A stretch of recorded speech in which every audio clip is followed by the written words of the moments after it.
all of life is a spiritual lesson. All of life is the spiritual path. And if you open your eyes, really open your eyes to see that this entire creation field is a reflection of your consciousness, you will learn about the truth of who you are in every single moment and in every single reflection. And I'd like to offer forwards today what I was seeing and learning from this tennis ball, which I've been throwing for Nala, who's just chilling over there. We've gone through 2 fields of throwing balls and she's taking a much needed break, as am I. And this ball bounced into a thicket of nettles and bramble.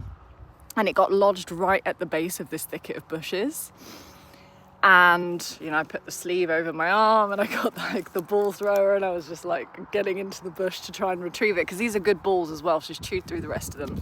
So I was getting in there and it just wasn't moving. I couldn't get to the ball.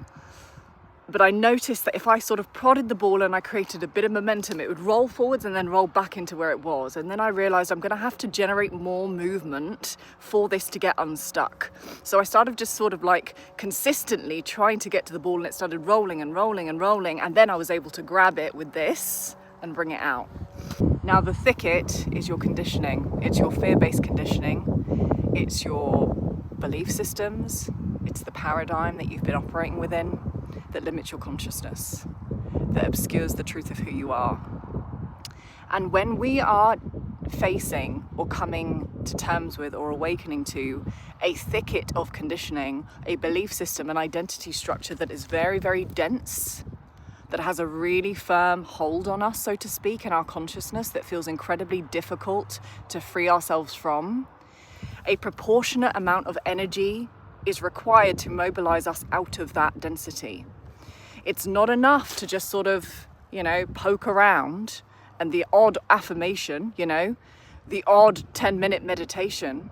When we're dealing with a lot of density, when we're dealing with a thicket of conditioning that has had a hold on us, so to speak, for a long time, that we've been identified with a long time, we need to mobilize a considerable amount of energy to free ourselves from that. What does that mean? We need to devote ourselves to recognizing that this is really well established within our being, within our body somatically, within our mindset, within our habituated thinking and our patterns and our habits.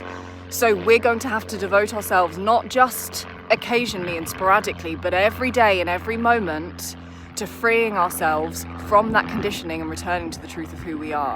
Be patient, be consistent, be devoted. These are the keys to your liberation.